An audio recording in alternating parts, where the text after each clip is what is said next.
Alright, so welcome to 5.3, non-parallel lines and transversals. Now there's nothing special about non-parallel lines and transversals. Basically they're just three lines intersecting. But what is important is 5.4, parallel lines and transversals. So what this section offers is a lot of vocabulary.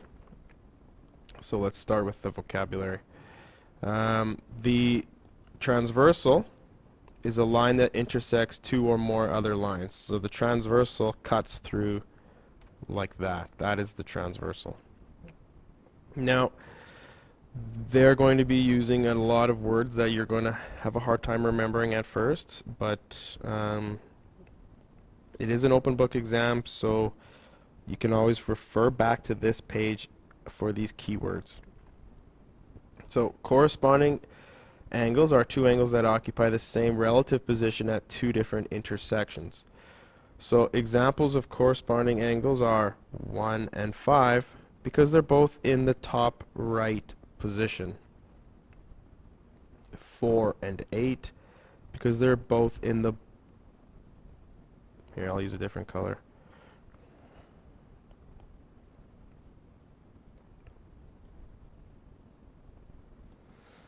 Four and 8 we'd say are corresponding because they're in the bottom right position. 3 and 7 are corresponding because they are in the bottom left position. And 2 and 6 are corresponding because they are in the top left position. So corresponding basically means they are in the same position. And what you can think about is like, imagine these were points in a neighborhood.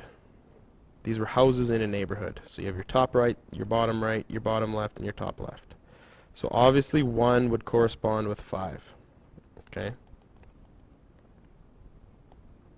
So 1 goes with 5, that's corresponding. 2 goes with 6, that's corresponding. 3 goes with 7, that's corresponding. And 8 goes with 4, that's corresponding. So corresponding because they correspond to each other, that makes sense. The next thing that they're talking about is vertically opposite angles. And vertically opposite angles are exactly that. When two lines cross, the intersection, or the two lines, when they cross, the angles that are directly opposite each other, they're called vertically opposite. And in fact, vertically opposite angles are equal to each other. So on the diagram, 1 and 3 are vertically opposite. 5 and 7 are vertically opposite to each other. 2 and 4 are vertically opposite, and 6 and 8 are vertically opposite to each other.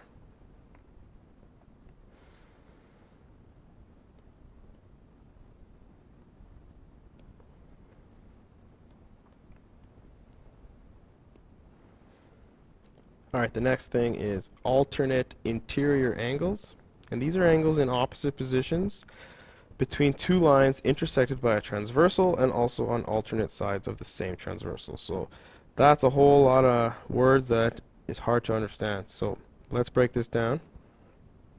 Alternate, all that means is different side of transversal. So for example, actually before we get there, and interior means it's inside these lines. So this is the interior, and these spots would also be called the exterior.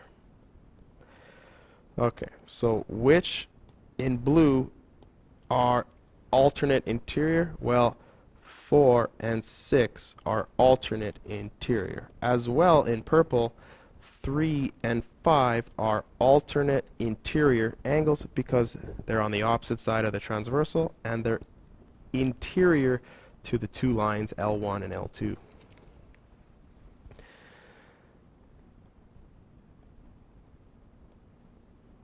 Okay, so similarly, we can do the alternate exterior,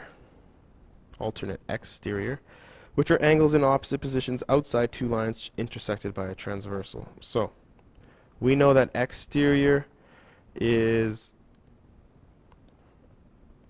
2 and 1 and 7 and 8. So the angles that are alternate exterior, highlighted in purple, are 1 and 7. We would say that 1 and 7 are alternate exterior. And in red, 2 and 8 are also alternate exterior. And this may seem like a whole bunch of garbage right now, but when the lines are parallel, we have some pretty nice results. When the lines are not parallel, there's really nothing special about these things that we're talking about.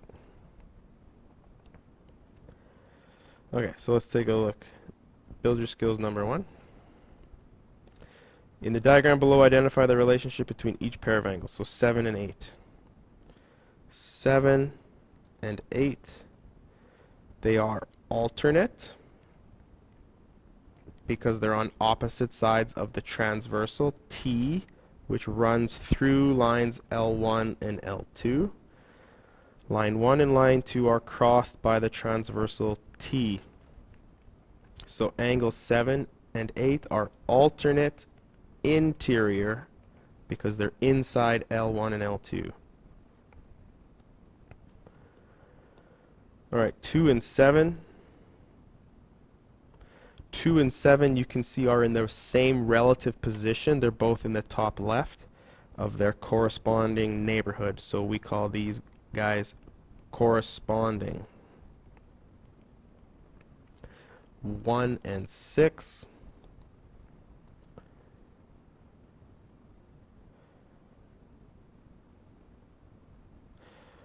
1 and 6. These are both exterior, but they're on the same side of the transversal. You can see that 1 and 6 are same side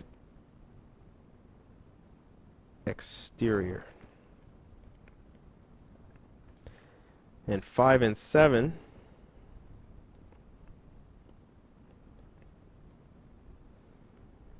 are same side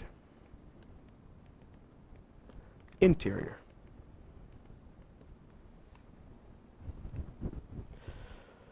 Okay, given the diagram below, identify the following angles. Okay, so an alternate exterior angle to 2. So 2 is in the top left here. So we want alternate exterior. So that would be angle 6. Because alternate, you got to go on the opposite side, and exterior is outside L1 and L2. So exterior would be up here and up here, whereas interior would be between L1 and L2. So this is the interior, and this is the exterior. Okay, 2B, an interior angle on the same side of the transversal as 7. So same side as 7 would be 3 on the interior, so angle 3. Okay, 2C, alternate interior angle to 4.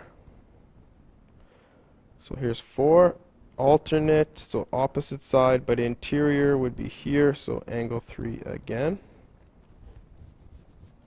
And 2D, an angle corresponding to 5. Well, 5 is in the bottom left, so it's angle 3 again, because it's in the bottom left. Alright, build your skills number 3. Identify each of the following angles. Name the two lines and the transversal you are using.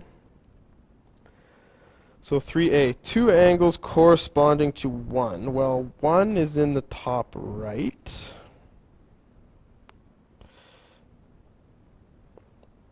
So it would correspond to angle 3. and it would also correspond to angle 7.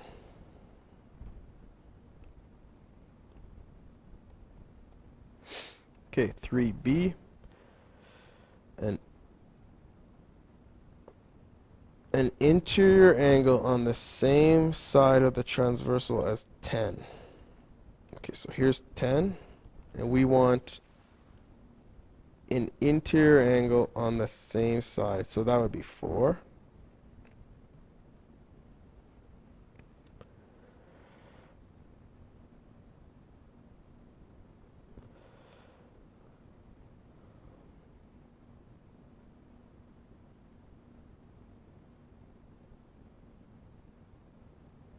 Okay, 3C, an alternate interior angle to angle 5.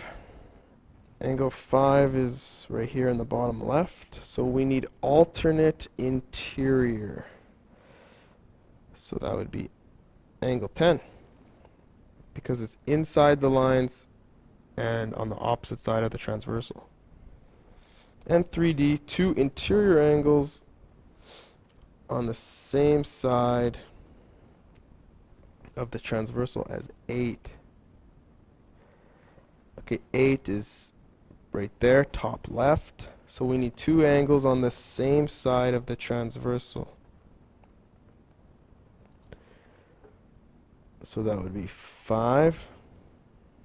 They have to be interior on the same side. And 7 if you kind of turn your head and use a different transversal. Okay, moving along, build your skills number 4. Look at the diagram below and identify two transversals that intersect AB and AD. Alright, so let's just use our highlighter. Okay, AB is here, and AD is here. So we're identifying two transversals that intersect AB and AD. So you can see that CB would intersect both AB and AD. And BD would intersect both AB and AD. Okay, in the diagram below, can T be a transversal that intersects L1 and L2? State why or why not. T is not a transversal of L1 and L2 because it meets at this singular point. So you don't really get any relationships. The transversal would have to be over here or something like this for it to work. Okay, number 6, in the diagram below, T is a transversal that intersects L1 and L2. So that's right here. Name another pair of lines and their transversal. Okay, so instead of using L1 and L2, let's use a different set of lines. So let's use L3.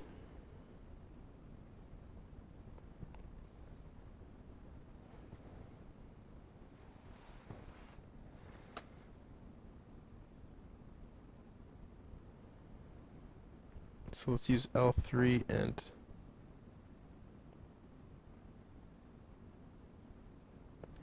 so for L3 and L2, you can see that L1 would be the transversal, as L1 cuts through L3 and L2. You would have your different spots, X, Y, Z, A, and L1 cutting through L3 would be X, Y, Z, A.